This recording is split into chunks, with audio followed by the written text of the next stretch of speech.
मंसूबे की बात करेंगे जो सिटी गैस मंसूबा कहलाता है और इस मंसूबे के तहत भी जम्मू कश्मीर के अंदर इंतजामिया अब एक नए दौर का आगाज करना चाह रही है। बड़ी बात यह है कि यूनियन टेरिटरी के अंदर सिटी गैस प्रोजेक्टों में सरमायाकारी के लिए बाज़ाब्ता पेशरफ्त हुई है और इस मंसूबे में कुल मिलाकर 41,000 करोड़ रुपए की सरमायाकारी इस मंसूबे के तहत अब तक हुई है। यानी ब्रेक पे जाने से पहले जैसे हमने आपको बताया कि मुल्क की कुछ रियासतों के अंदर जिनमें दिल्ली भी शामिल है जहां पर आपके घरों तक गैस कनेक्शन पहुंचता है, वो भी पाइप के जरिए। गैस पाइपलाइन का एक सिलसिला जो दिल्ली के अंदर होता है, उस तर्ज पर यूनियन टेरिटरी के अंदर भी इस प्रोजेक्ट को आगे बढ़ाने के लिए, काम करने के लिए न सिर्फ सरमायाकारी हुई है बल्कि जम्मू कश्मीर इंतजामिया आने वाले वक्त में आप देखेंगे कि एक मजबूत हिकमत अमली इस पर तरतीब देगी और सिटी गैस नेटवर्क अब पूरे मुल्क के अंदर उसी तरीके से होगा जैसे कुछ एक रियासतों या यूटीज के अंदर अभी तक आप देख रहे थे काम हो रहा था। इसके अलावा जम्मू कश्मीर और लद्दाख की जहां तक बात है तो एक अहम कंपनी जिसने ये जब बोली लगाई जा रही थी इस प्रोजेक्ट की तो उसने ये बोली न सिर्फ जीती है, BPCL वो कंपनी जो इस मंसूबे को पाए तकमील तक यूनियन टेरिटरी जम्मू कश्मीर और लद्दाख का भी पूरा जिम्मा इस कंपनी पर होगा। जो आप इन्वेस्टमेंट में, चूंकि आजकल टेंडरिंग का पूरा प्रोसेस होता है, बोलियां लगती हैं, ऑक्शन होता है, उस ऑक्शन को जीतेगा उसको सरकार की जानिब से पूरा मंसूबा थमा दिया जाता है। तो BPCL वो ऑर्गेनाइजेशन या वो कंपनी बनी है जो सिटी गैस नेटवर्क को पूरे मुल्क के अंदर बिछाने के साथ साथ 2 यूटीज का जिम्मा लेते हुए आइंदा 2 से 3 वर्षों के दौरान काम मुकम्मल करेंगी। सिटी गैस डिस्ट्रीब्यूशन के मामले पर कल मरकजी वजीर हरदीप सिंह पुरी साहब की तरफ से ये बात सामने रखी गई जिसमें कहा गया कि तकरीबन 41,000 करोड़ रुपया इन्वेस्टमेंट हो गया जी सिटी गैस प्रोजेक्ट के अंदर, जो नॉर्थ ईस्ट की रियासतों के अंदर बशमूल जम्मू कश्मीर और लद्दाख के अंदर इन्वेस्ट किया जाएगा। और BPCL जो बड़ी कंपनी है उन्होंने लाइसेंस जीत लिया है जम्मू कश्मीर के लिए, लेह और कारगिल के लिए। सीधे चलेंगे अपने नुमाइंदे फैसल रियाज के पास। फैसल, बहुत पहले हम देख रहे थे कि गैस पाइपलाइन से लाने का मंसूबा था, उस पर कई बार बिडिंग्स भी हुई और अब जाकर हरदीप पुरी साहब ने इस बात का खुलासा पेश किया कि आने वाले चंद सालों के अंदर अंदर पाए तकमील तक इस पूरे प्रोजेक्ट को पहुंचाया जाएगा क्योंकि अब लाइसेंसिंग और दीगर मामले लगभग मुकम्मल हो गए हैं। क्या कुछ डिटेल्स आपके पास है?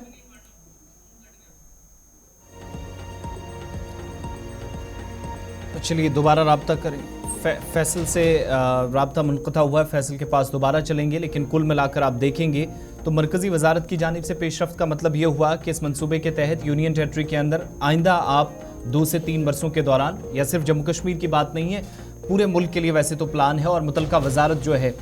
जो पूरे रियासतों और मरकज़ के ज़ेर-इंतज़ाम इलाकों को देखती है, जिसकी तस्दीक ये हुई कि 41,000 करोड़ रुपए की सरमायाकारी हुई है। फैसल के पास चलेंगे। फैसल, ज़रा ये भी बताइएगा कि इस मंसूबे पर एक तो काम शुरू होने की जो तस्दीक की गई है, लेकिन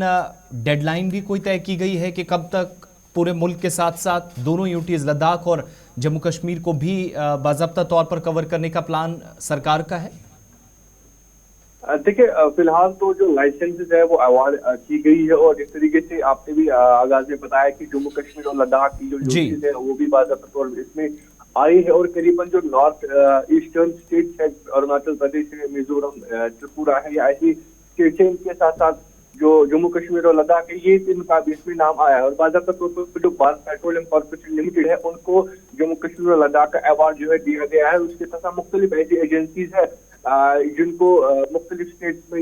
या काम करने का जो लाइसेंस मिला है। तो फिलहाल देखने वाली बात होगी जो मिनिस्टर की तरफ से कहा गया है कि आने वाले दिनों में, आने वाले सालों में, यानी 2023 तक जो प्राइम मिनिस्टर नरेंद्र मोदी का जो विजन है कि जिस तरीके से जो नेचुरल गैस को प्रमोट किया जा रहा है, उनका मानना है कि जो नेचुरल गैस है वो कहीं ना कहीं साबित हो सकता है कि हम एक नेचुरल गैस बेस्ड इकोनॉमी बने और जिसके लिए 2030 तक का जो टाइम दिया गया है और बताया गया है कि 2030 तक करीबन जो है पूरे मुल्क में करीब 1 करोड़ 20 लाख के करीब ऐसे कनेक्शन लगेंगे और उसके साथ 17,000 के करीब जो स्टेशन होंगे सीएनजी के वो लगेंगे। तो कहीं ना कहीं जो डेडलाइन है वो करीबन 2030 तक ये सारे जो मामले थे वो जो है खत्म हो जाएंगे। फैसल, क्या मैं ये मानूं कि लाइसेंसेस का काम मुकम्मल होने के बाद जिस तरीके से LPG गाड़ियों के अंदर भरा जाता है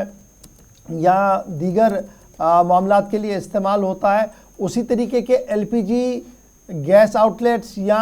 रिफिलिंग स्टेशंस हमारे श्रीनगर के अंदर भी खुलेंगे, क्योंकि जब हम देखते हैं पूरे मुल्क के अंदर इलेक्ट्रिक गाड़ी से पहले गैस पर चलने वाली गाड़ी थी, बहुत सारे लोगों की तरफ से गैस पर गाड़ी तो लाई गई, लेकिन हमारे पास जो ऑथेंटिक रिफिलिंग स्टेशन थे वो नहीं थे। सिर्फ जम्मू के अंदर कुछ स्टेशन हैं, कश्मीर के अंदर वो भी नहीं थे, और इलेक्ट्रिक का तो अभी बहुत दूर तक भी वहाँ निशान नहीं है। तो ये बताइएगा कि इससे क्या हम वो हदफ पूरा कर सकते हैं जो हदफ पूरे मुल्क के अंदर पहले ही पूरा किया है? देखिए, जिस तरीके से मिनिस्टर जो हरसिद्दीक सिंह पूरी उन्होंने कहा कि जो ब्रीफिंग उनको इन कंपनीज की तरफ से दिया गया है, जिनको ये अवार्ड, जिनको ये लाइसेंस दिया गया है, उनकी तरफ से जो रिपोर्ट दी गई है उसके मुताबिक 2030 तक जो है बराबर 1,20,00,000 ऐसे घर होंगे जहां पे पाइप्स के जरिए गैस पहुंचाया जाएगा। और जो ऑटोमोबाइल्स के लिए इस्तेमाल गैस होगा, जो गैस पर चलने वाले गाड़ी होंगे, उनके लिए करीबन पूरे मुल्क में 17,500 के करीब ऐसे स्टेशन बनाए जाएंगे। जिस तरीके से पेट्रोल के स्टेशन होंगे उसी तरीके से गैस स्टेशन होंगे। और जिस तरीके से बताया है मैंने कि जो विजन है प्राइम मिनिस्टर नरेंद्र मोदी का कि पूरे इंडिया को गैस बेस्ड इकोनॉमी बनाया जाए, और जो 2030 का इसके लिए हदफ दिया गया, टाइम दिया गया है, तो कहीं ना कहीं जो सरकार है वो पूरी तरीके से कमिटेड है इसके हवाले से कि 2030 तक जो है एक तो गैस कंजम्पशन का जो शेयर है वो भी बढ़ाना है। इस वक्त जो हम कह सकते हैं कि 185 क्यूबिक मीटर्स है, तो कहीं ना कहीं 2030 तक इसको 500 मिलियन क्यूबिक